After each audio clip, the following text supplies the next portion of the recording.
The hum of the servers was a constant, a low thrum against the silence of the night. It was the sound of my life, really. Days bled into nights, marked only by the shifting patterns of constellations on my monitor and the ever-present, monotonous drone of machinery. I was Dean, and my universe had shrunk to the confines of this sterile, climate-controlled room. Outside, a blizzard raged, a white fury lashing against the reinforced windows of the glacier research camp. Ancient ice core reveals impossible age. Inside, it was just me and the data. I'd once dreamed of the stars, of charting the unknown, of feeling the vastness of creation expand before me. Now the vastness was a void, and the unknown was just a statistical anomaly in a sea of noise. My fingers, stained with the faint gray of graphite from countless forgotten notebooks, hovered over the keyboard. The cursor blinked, an impatient, tiny pulse in the digital expanse.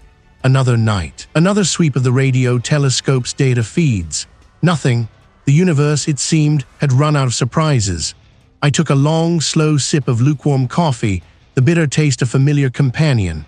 The fluorescent lights overhead cast a pallid glow, reflecting off the polished surfaces of consoles and the muted sheen of my own tired face. I ran a hand over my stubbled chin, the rough texture, a small, grounding sensation. The camaraderie I'd once felt with my colleagues had long since evaporated, replaced by a polite distance, a shared understanding of the isolation that this work demanded. We were all here, buried under miles of ice, searching for answers to questions that felt increasingly pointless. My gaze drifted to a framed photograph on my desk, tucked between a stack of technical manuals and a half-eaten protein bar. It was old, the colors faded. Me, younger. Standing on a windswept peak, the Milky Way a brilliant smear across a velvet sky. There was a fire in my eyes then, a raw, untamed curiosity. That Dean felt like a ghost now, a specter from a life I'd somehow misplaced. This life, the one that consisted of calibrating receivers and sifting through terabytes of data, felt like a concession, a quiet surrender. The screen flickered.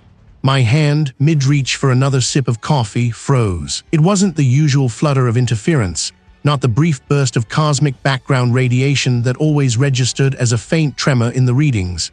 This was different, a sustained, structured pulse. My breath hitched. It was faint, barely above the noise floor, but it was undeniably there. A rhythmic pattern like a heartbeat. My fingers, suddenly alive, flew across the keyboard. I isolated the signal, amplifying its strength, filtering out the surrounding static. The hum of the servers seemed to recede, replaced by the new sound emerging from the speakers, a series of sharp, distinct tones. They weren't random. They repeated, shifted, then repeated again. It was a sequence, a message. My heart, which I'd thought long dormant, began to thrum against my ribs. It wasn't the adrenaline of discovery I'd imagined, not the triumphant surge of understanding. The pattern was too complex for any known natural phenomenon, too deliberate. I cross-referenced the coordinates, a seemingly empty sector of space. No known stars, no nebulae, no galaxies, just nothing. Something was sending a signal. My mind, trained to dismiss anomalies to find the rational explanation, struggled to grasp it. The data didn't lie. The signal was real. I leaned closer to the monitor, my eyes tracing the oscillating waveform. The rhythm was hypnotic, almost seductive. It felt ancient, impossibly so. The ice beneath us held millennia of Earth's history, trapped in frozen layers. This signal felt older than the ice, older than the mountains, older than anything I could comprehend. My fingers trembled as I initiated a deeper spectral analysis. The signal wasn't just a series of tones, it was layered, intricate. There were subharmonics, complex modulations that hinted at a sophistication far beyond anything humanity had yet achieved. It was like listening to a symphony played on instruments that didn't exist, a language spoken in frequencies I'd never conceived. A faint, almost imperceptible shift occurred in the signal. A subtle change in the rhythm, a new set of tones woven into the existing pattern. It felt responsive, as if it knew I was listening. I was no longer just an observer, I was an audience. The blizzard outside intensified, a sudden, violent gust rattling the windows. The hum of the servers seemed to falter for a moment, then picked up again, a little more ragged now. I was Dean, and my universe had shrunk to the confines of this observation post, a sterile box against the vast, indifferent canvas of the cosmos, until the signal, It wasn't like anything I'd ever encountered. Not a pulsar's rhythmic pulse, not the whisper of a distant quasar, not even the chaotic static of a nebulae. This was structured, deliberate. For weeks, I'd wrestled with it, convinced it was an error, a ghost in the machine. But the more I analyzed, the more it defied every known law of physics. I worked from my small, cramped office at the edge of the glacier research camp. Ancient ice core reveals impassable age. My fingers, numb even through fingerless gloves, danced across the keyboard. The data streams flowed, lines of code and waveforms painting a picture of something profoundly wrong. The signal wasn't just old, was impossibly old, older than the stars, older than the universe if the calculations were even remotely correct. My thoughts were a frantic current pulling me deeper into the anomaly. The sheer audacity of it, the sheer wrongness, was both terrifying and exhilarating. This was it, the discovery that would redefine everything, or more likely the discovery that would shatter my career, my sanity. A sharp rap on my door, louder than the wind outside, startled me. I jumped, my heart giving a lurch that had nothing to do with the signal. "Dean, I in there." It was the camp supervisor, a burly man, all pragmatic frowns and calloused hands. He was the antithesis of my abstract pursuits. He lumbered in, his heavy boots crunching on the sparse gravel floor. The sudden influx of his presence, the smell of stale coffee and wool, felt like an intrusion. "Still at it, eh?" he grunted, eyeing the glowing monitors. "Thought I'd have packed it in by now." "Signal's dead, right?" I forced a smile, a thin, brittle thing. "Not quite, still processing." He snorted, a sound like gravel shifting. "Processing what? More space dust? Look, Dean, the supply chopper's due tomorrow. If I've got anything real to report, now's the time. Otherwise, I need this space. We're setting up the new seismic sensors." His skepticism was a familiar wall. I'd faced it from colleagues, from funding committees, but this was different. This wasn't about funding or peer review. This was about something that clawed at the edges of my understanding, something that made the hairs on my arms prickle. "It's not space dust," I said, my voice tighter than I intended. "It's something else." He leaned against the doorframe, arms crossed over his chest. "Something else, right? Like that time I swore I saw a new constellation, turned out to be a smudge on the lens." I ignored the jab. "This is different. The signal's origin point, it's impossible. The age calculations they're off the charts." I gestured vaguely at a complex spectral analysis on one screen. "Look at this waveform. It's too clean, too coherent for any natural phenomenon." He squinted at the screen, his brow furrowed. "Looks like squiggles to me, Dean. I know, I've been working on these glaciers for 20 years. He was seeing things. Strange ice formations, weird atmospheric effects. Nature's got a lot of tricks. This is probably just another one. Nature, he saw nature. I saw a deliberate hand, an intelligence, but not one that belonged in our universe. The signal pulsed, a faint, insistent beat against the background noise of reality. It's too precise, too old. I zoomed in on a section of the data, highlighting a peculiar, repeating pattern within the signal. "See this? It's not random. It's a signature. And it's coming from a place that shouldn't be." He scratched his chin, his gaze drifting from the screen to the window, where the vast, white expanse of the glacier stretched to the horizon. "Well, whatever it is, it's not going to keep the ice from melting, or the choppers from landing. I coming for chow, or are I going to stare at my squiggles all night?" He left, the door swinging shut with a soft thud. The hum of the servers seemed to vibrate with a new resonance, a subterranean echo of the signal I was tracking. I looked back at the monitor, at the impossibly ancient waveform. It wasn't just a signal, it was a key, and I was starting to suspect it unlocked a door I never should have found. What waited on the other side? The silence wasn't empty. It was a presence, a pressure in my ears that pressed in from all sides. The hum of the servers was no longer a comfort, a familiar drone of progress. Now, it felt like a strained breath, a held note in the vast, silent expanse I was staring into. The waveform on the screen pulsed, a slow, deliberate beat against the black. It was a heartbeat, an impossibly old one. I leaned closer, my breath misting the cool glass of the monitor. The data streams scrolling beside the waveform were a jumble of noise, statistical anomalies that defied any known physical law. Yet, buried within the chaos, a pattern was beginning to emerge. It was subtle, like a whisper lost in a hurricane, but it was there. A series of repeating sequences, too complex to be random, too organized to be natural. My fingers, numb with cold from the constant chill of the server room, flew across the keyboard. I isolated the repeating segments, ran them through every decryption algorithm I knew. Nothing. Hours bled into one another. My eyes burned, dry and gritty. I brewed another pot of coffee, bitter aroma doing little to cut through the gnawing fatigue. The signal, though, it was the only thing that mattered. It was a siren song pulling me deeper into the unknown. No stars, no nebulae, no galaxies, just nothing. And yet here was this intricate, impossible transmission. Then a flicker, a tiny, almost imperceptible shift in the data. I'd been looking at it all wrong. It wasn't a language in the traditional sense, not words or symbols. It was something more fundamental. A mathematical language, yes, but one that operated on principles I'd only ever encountered in theoretical physics, in the hushed, speculative corners of my own research. Concepts that were frankly considered fringe, bordering on heresy. I started rerunning the sequences, not as audio, but as pure mathematical constructs. I fed them into a simulation I'd built years ago, a theoretical model of spacetime itself. The program whirred, its fans kicking into a higher gear. The screen flickered, then displayed a series of geometric shapes. They weren't static. They shifted, reformed, folded in on themselves in ways that defied Euclidean geometry. They were impossible shapes, existing in dimensions I couldn't visualize, yet here they were, rendered on my screen. This wasn't just a transmission.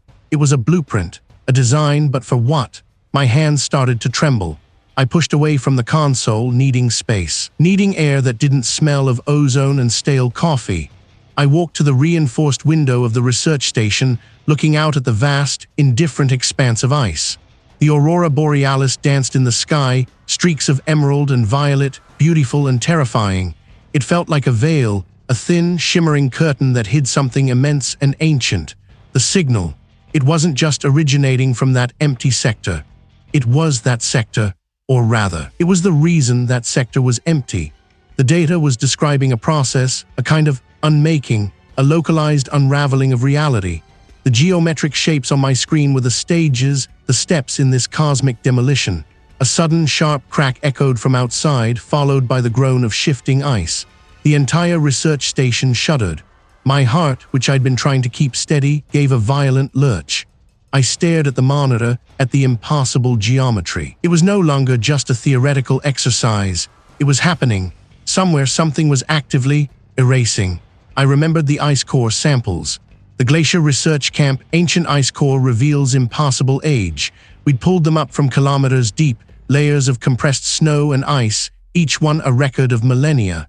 The oldest layers, older than anything we'd ever predicted, were different. They contained anomalies, microscopic structures that didn't conform to any known crystalline formation. At the time, we dismissed them as contamination, some unknown geological quirk. But now, I ran back to the console, my boots crunching on the metallic floor. I pulled up the data from the ice core analysis, overlaying the spectral readings of the anomalous ice structures with the geometric patterns from the signal. They matched perfectly. The signal wasn't just a blueprint. It was a residue, a faint echo of something that had already happened, something that had passed through this sector of space eons ago, leaving behind only this impossible signature etched into the very fabric of existence. And now it was broadcasting again. Why? The aurora outside flared, a blinding white light that momentarily washed out the stars. Another crack, louder this time, closer. The floor beneath me vibrated.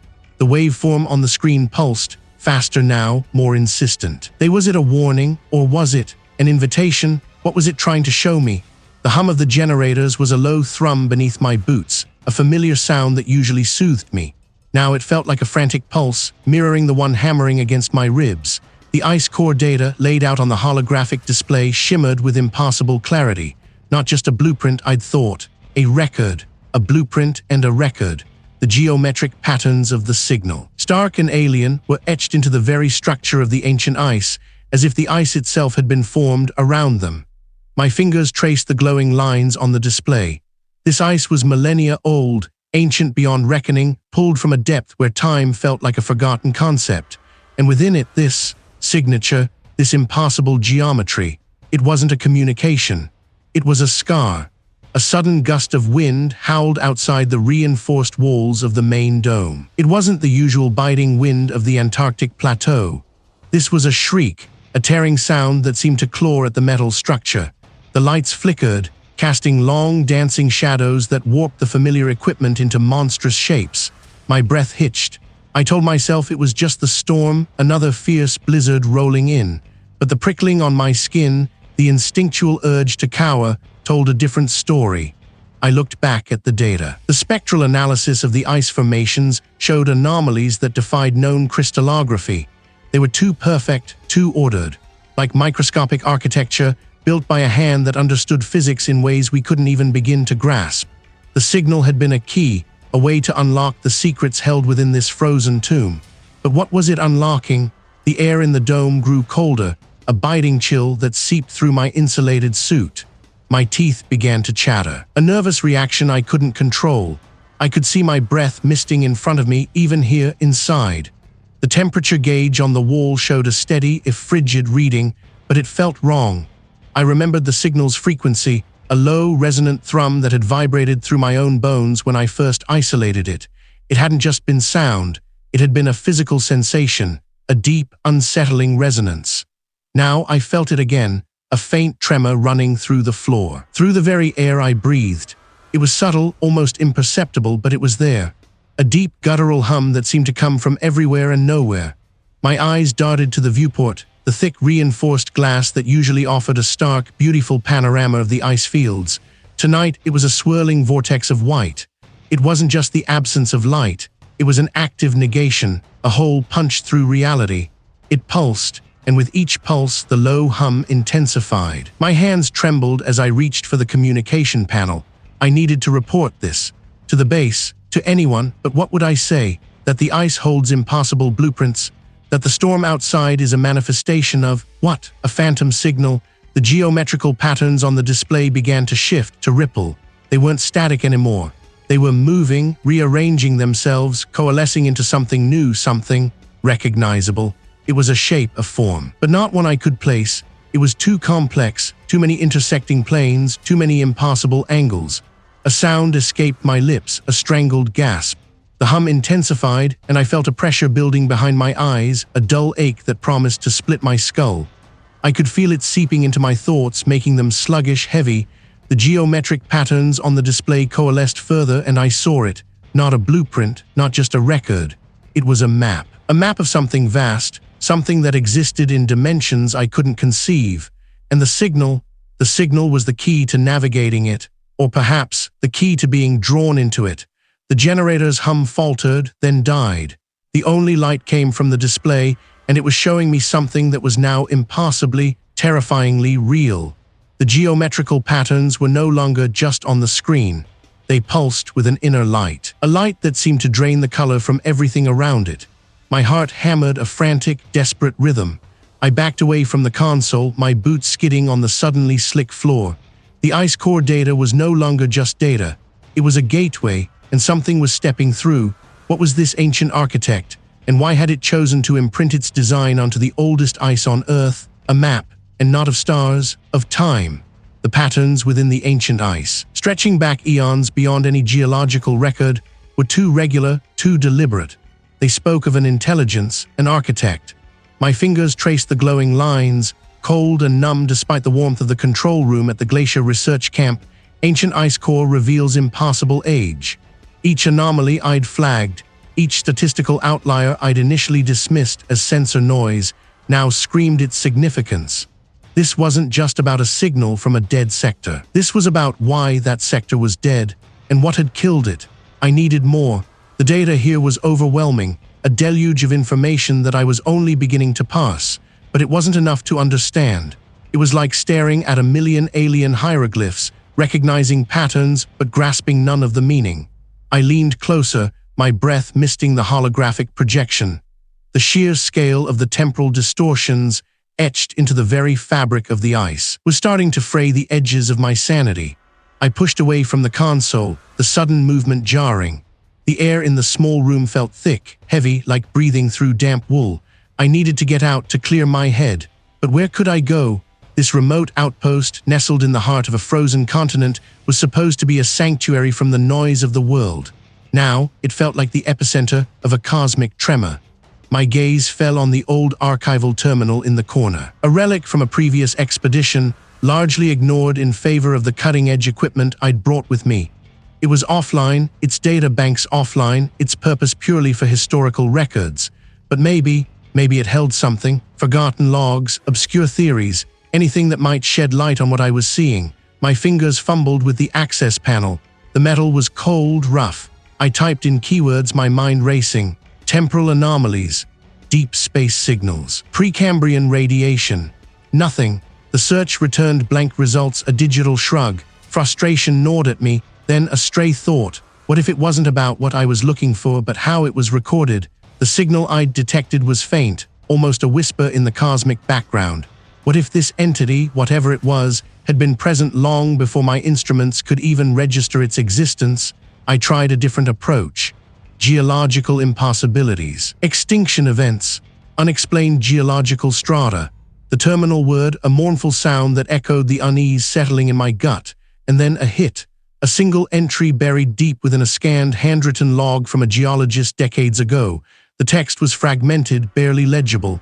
Unusual seismic readings, deeper than expected. Bedrock anomaly, not natural. My pulse quickened. I scrolled down, my eyes straining. Patterns in the ice. Like veins, but wrong, too old, impossibly old. The geologist had noted similar temporal discrepancies, albeit on a much smaller scale within the deeper ice layers. He dismissed them as sensor malfunction, a trick of the light, a hallucination brought on by isolation. It was as if in that region the planet's history had been smoothed over, erased.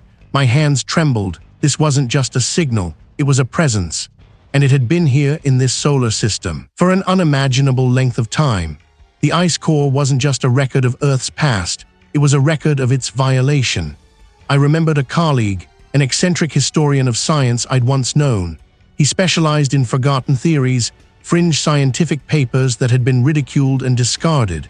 He'd been obsessed with ancient, almost mythical accounts of celestial events, of beings that predated humanity, of civilizations that had vanished without a trace. Had he stumbled upon fragments of this truth, piecing together a narrative that was too terrifying to be believed?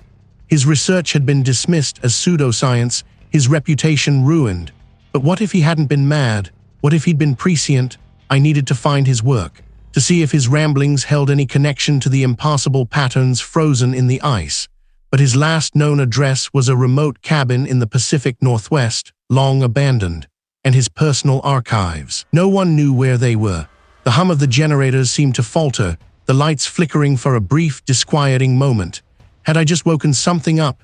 There was this information, this accidental discovery, a beacon that had drawn unwanted attention.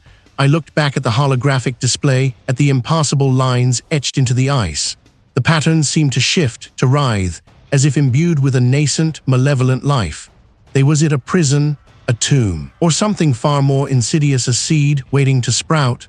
The ice core data still glowed, a testament to a truth I was only beginning to comprehend. The biting wind whipped at my face, a cruel caress that did little to cool the fever in my blood. I was at the Glacier Research Camp.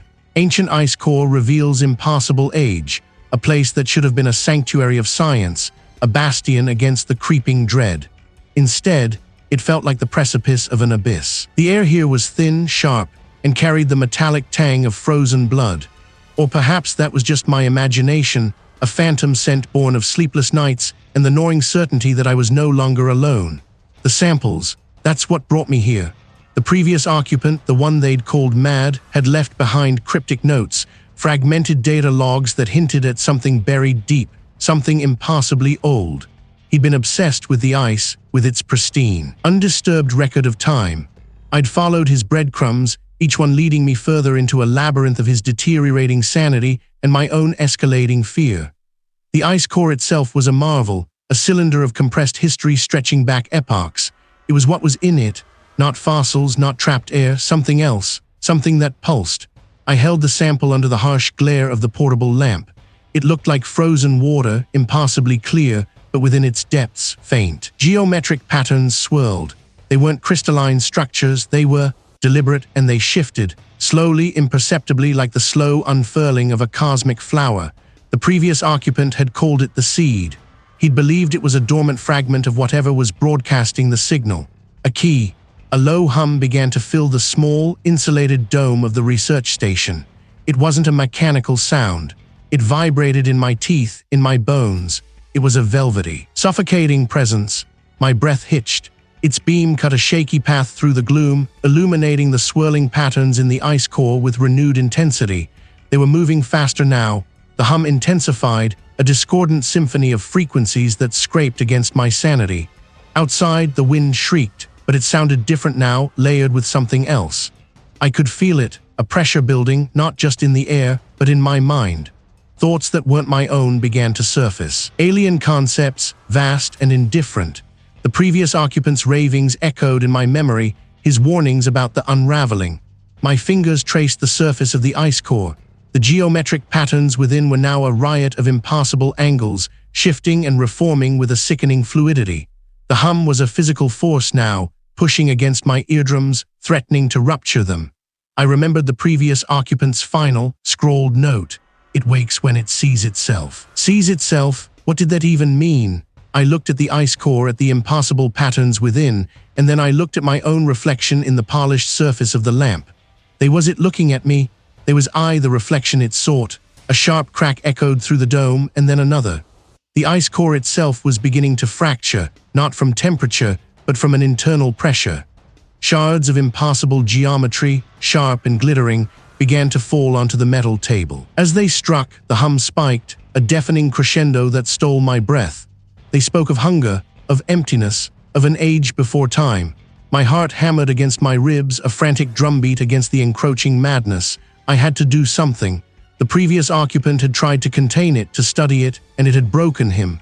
I couldn't make the same mistake. But what choice did I have? The ice core was the source, the anchor. If it shattered completely, it pulsed with a sickly, internal luminescence, reaching, probing. It touched the lamp and the metal warped, melting like wax. My breath caught in my throat. This was it. The unraveling. I looked at the notes again, at the desperate scribbles about sacrifice, about breaking the chain. What could I break? What could I sacrifice? My life? That felt like a foregone conclusion. But there had to be more. It smelled of ozone and something else. My mind screamed. My body froze. What if his madness was simply a byproduct of glimpsing the truth? The tendril was inches away. It was arriving, and I was the only one here to witness it. What could I possibly do to stop it now? The unnatural darkness receded, not fading, but unmaking itself.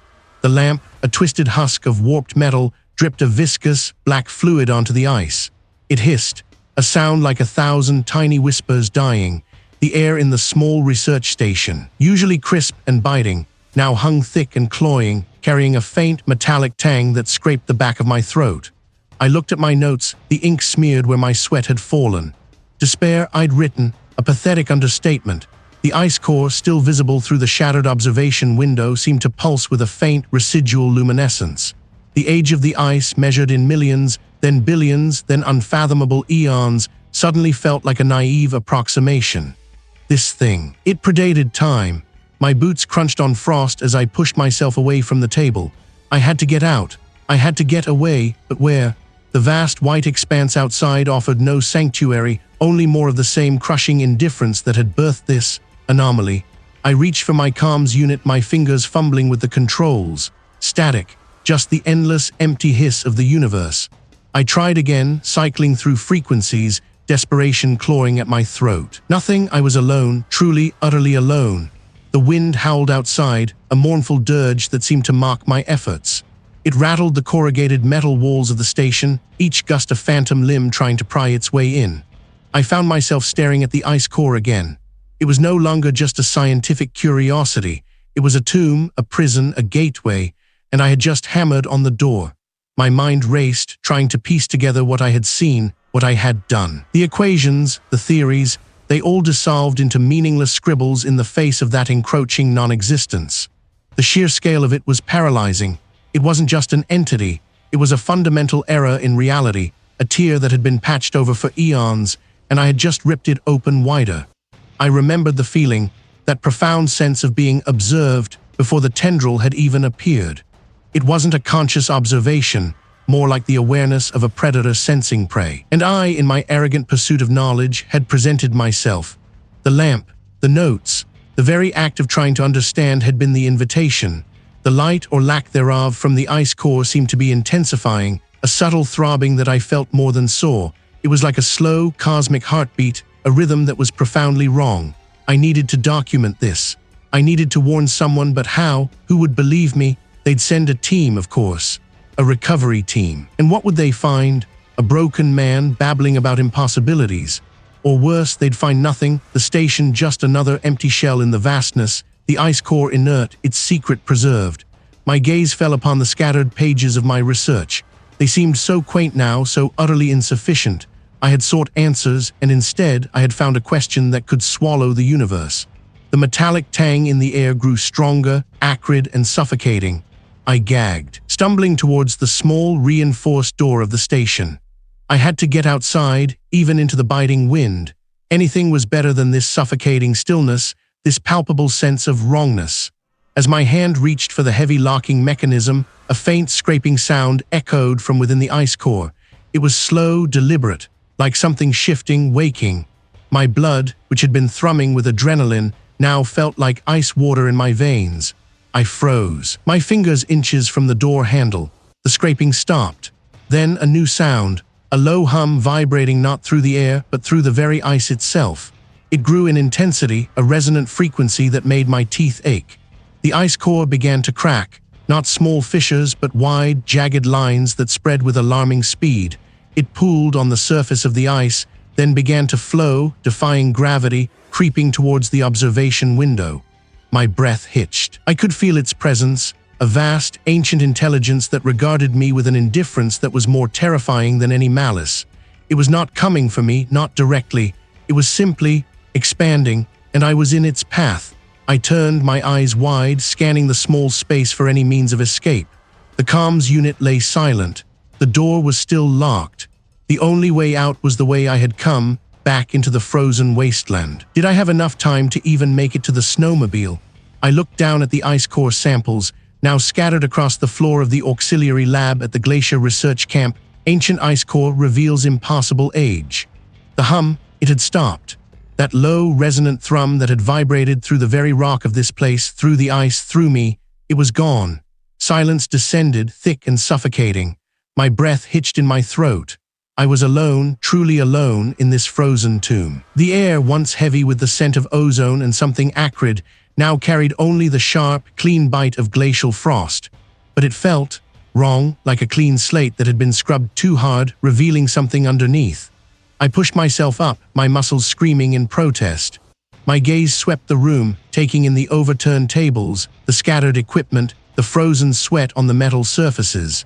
It looked like a storm had passed through, but no storm I had ever known. This was the aftermath of something far more profound. The lamp sputtered, its last vestiges of light extinguished, plunging the room into a deeper gloom. Only the faint luminescence of the ice cores offered any illumination. I moved towards the reinforced door, my boots crunching on the scattered debris. Each step echoed, a solitary sound in the vast, indifferent expanse of the glacier. I hesitated, my fingers hovering over the locking mechanism. What lay beyond? Or was it simply waiting? It wasn't an absence of sound, but a presence, a vast, expectant hush. The signal, but the echo remained. It had etched itself onto my very being. My mind reeled with the implications. The age of the ice core, not millennia, but eons. Civilizations that had risen and fallen not just on Earth, but across cosmic gulfs, all witnessed by this silent, crystalline archive. And within it, a memory, a scar, of something that predated them all, something that had brushed against reality, leaving its imprint like a stain. I finally forced myself to turn the dial. The lock disengaged with a heavy clunk that seemed to reverberate through the glacier itself. The door swung inward, revealing not the expected white expanse of the snow-covered exterior, but a swirling, opalescent fog. It was something else. A disorienting, almost viscous atmosphere that seemed to absorb light rather than reflect it. My eyes struggled to focus. The fog pulsed, a faint internal rhythm like a slow, deliberate heartbeat. I could smell it now, a faint, sweet decay like flowers left too long in stagnant water, overlaid with the sharp tang of ionized air. It was utterly alien. This was the edge, the place where the signal had originated, not from a star or a nebula, but from a point where the universe had thinned, where the veil between what I understood and what I could not comprehend had worn impossibly thin. A subtle shift in the fog, a deeper density coalescing in the distance. It wasn't moving through the fog, but rather the fog itself seemed to be rearranging, shaping itself around an unseen core. My heart hammered against my ribs, a frantic, primal rhythm. This was not a physical entity, not in any way I could define. I felt a profound, crushing loneliness, realization of my utter insignificance. The universe wasn't empty, it was teeming with things that didn't adhere to our pathetic three-dimensional rules. The fog swirled, a silent invitation or a warning. The signal had been a cry, a call for attention, perhaps from a being trapped, or perhaps from something that merely perceived us as interesting, like a child prodding an anthill. I took a step back, my foot catching on a loose cable. The small, familiar sound was a lifeline. I wouldn't go into the fog, I couldn't. My mind, my sanity would shatter. I had seen enough. I had touched the edge of a truth that would forever haunt my waking hours and my dreams. The opalescent fog pulsed again, a silent sigh. The lamp, a mangled relic of my former understanding, lay dead on the floor. I turned, my movements jerky, and slammed the reinforced door shut. The heavy thud, a desperate attempt to seal out the impossible. The lock clicked home. I leaned my forehead against the cold metal, the tremor still vibrating through me. What had I truly encountered in the heart of this ancient ice? And now that it knew I had seen, would it truly let me leave?